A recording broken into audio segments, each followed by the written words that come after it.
Ya pemirsa, tembok sekolah sepanjang 30 meter roboh dan menimpa 2 rumah serta 1 unit mobil warga di Gang Haji Wawang 2, Kelurahan Pondok Kelapa, Jakarta Timur. Akses jalan warga sempat tertutup material bangunan.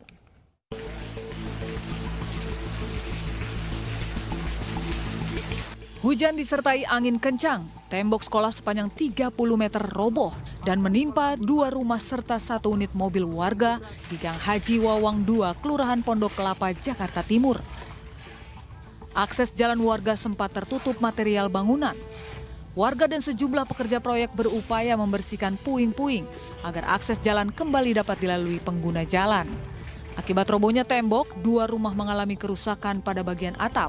Selain itu, kaca belakang sebuah mobil yang terparkir di halaman pecah karena tertimpa tembok.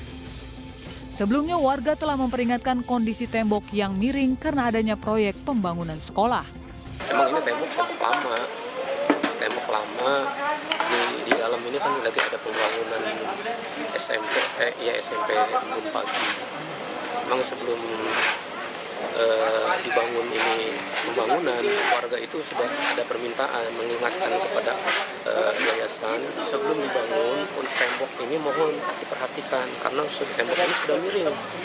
Nah, tapi dari pihak Embun Pagi tetap melaksanakan pengerjaannya atau proyek pembangunan sekolah. Ternyata kejadian tembok ini rubuh dan menimpa beberapa rumah.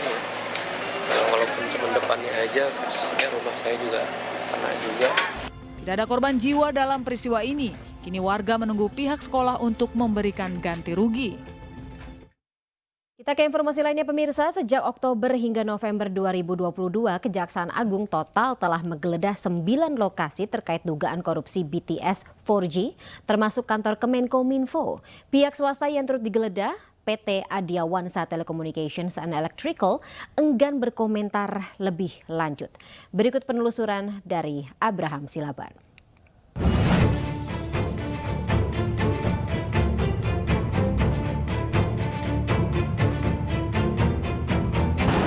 Saya dari iNews, Pak. Halo, Pak. Saya dengan Abraham, Pak. Kami dari iNews. Pihak Bapak. Kan saya bilang, nanti kan biar bos saya aja yang bicara.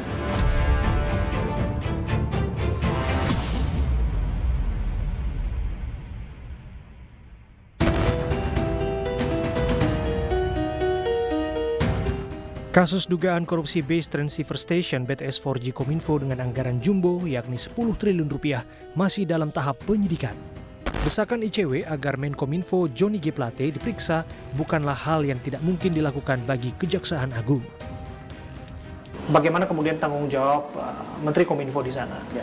Apa yang disampaikan Pak Johnny G. Plate kan nampaknya sudah jelas bahwa Badan Layanan Umum itu merupakan kegiatan dari Bakti Kominfo yang disebut terpisah, berdiri sendiri. Mereka punya sistem kerja, mekanisme kerja, dan pengawasannya sendiri. Ya. Apakah Anda melihat ini bisa dimaklumi? Ya, menurut saya walaupun dia adalah lembaga otonom, tapi karena dia bagian dari struktur Kominfo, menurut saya harusnya ada proses koordinasi. Sebagai menteri, dia ada proyek dikerjakan oleh lembaga otonom, paling tidak kan ada laporannya.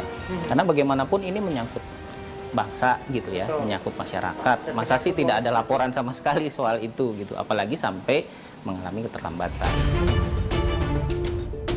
Penggeledahan sudah dilakukan total di 9 lokasi. 31 Oktober dan 1 November 2022, penggeledahan dilakukan di 7 lokasi, yakni kantor PT Fiber Home Technologies Indonesia, PT Aplikan Nusa Lita Sarta, PT Infrastruktur Bisnis Sejahtera, PT Sansasin Exido, PT Moratelindo, PT Excelsia Mitra Niaga Mandiri, dan PT ZTE Indonesia. 7 November 2022, kantor Kemenkominfo dan PT Adiawansa Telecommunication and Electrical digeledah. Saya pun menelusuri kantor PT Adiawansa Telecommunication and Electrical di Jalan Pegangsaan 2, Kelapa Gading, Jakarta Utara. Jadi kita sudah tiba di Jalan Pegangsaan 2, Kelapa Gading, Jakarta Utara. Ini adalah lokasi atau kantor PT Adiawansa Telecommunication and Electrical yang 7 November silam digeledah oleh penyidik Kejaksaan Agung. Satu dari sedikitnya ada 8 perusahaan yang sudah digeledah. Ada dokumen dan barang-barang yang disita di tempat ini. Kita akan coba minta keterangan di tempat ini terkait dengan dugaan korupsi BTS Kominfo yang merugikan negara 1 triliun rupiah. Saya dari iNews, Pak. Pak, kita mau tanya, ini kantor PT Adiwinsa ya, Pak ya? Ya, kita mau minta keterangan, Pak. Terkait dengan kemarin sempat ada penggeledahan dari Kejaksaan Agung. Terkait kasus yang kemarin. Dari mana? iNews. Dari iNews, MNC Media, Pak. Saya laporan ke lawyernya dulu ya. Oh, mau parkir dulu posisinya. Boleh masuk ya, Pak ya? Kita, Pak ya? Parkir dulu aja. Oh, masuk ke sini. Boleh ya, Pak ya?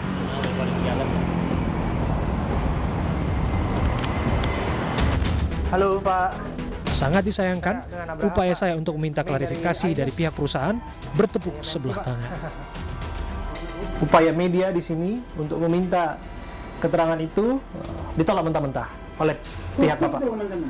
Kan saya bilang, nanti kan biar bos saya aja yang bicara. Atasan saya yang bicara. Kita sudah berupaya untuk meminta keterangan dari PT Adiwinsa Telecommunication and Electrical di Jalan Pegangsaan 2, Kelapa Gading, Jakarta Utara. Betul, ini adalah salah satu subkontraktor yang mengerjakan BTS 4G Kominfo di Sulawesi, di Papua, dan di tempat-tempat lainnya. Dan pihak Adiwinsa tidak memberikan keterangan kepada kita, belum memberikan keterangan. Kita berharap ada itikat baik untuk menghubungi kita untuk menjelaskan apa yang sebetulnya terjadi dalam dugaan bancakan uang negara 10 triliun rupiah yang berpotensi merugikan negara 1 triliun rupiah. Kejaksaan Agung akan gelar perkara. Siapakah yang akan jadi tersangka? Kita tunggu waktunya. Saya Abraham Silaban, kita jumpa di lain kesempatan. Dan pemirsa, demikian rangkaian informasi dalam iNews Prime malam hari ini. Bagi Anda yang mengikuti Ajang Wirausaha Muda Mandiri 2022, pengumuman pemenang dapat dilihat di akun media sosial @WRA Usaha Mandiri atau kunjungi wmm.id. Kami juga mengajak Anda pemirsa untuk membantu saudara kita yang terdampak gempa Cianjur melalui nomor rekening di bawah ini atau dengan scan QRIS berikut melalui aplikasi uang digital Anda. Informasi lebih lengkap juga bisa Anda akses pemirsa di mncpeduli.org. Saya Fani Imanir pamit, terima kasih. Salam sehat, sampai jumpa.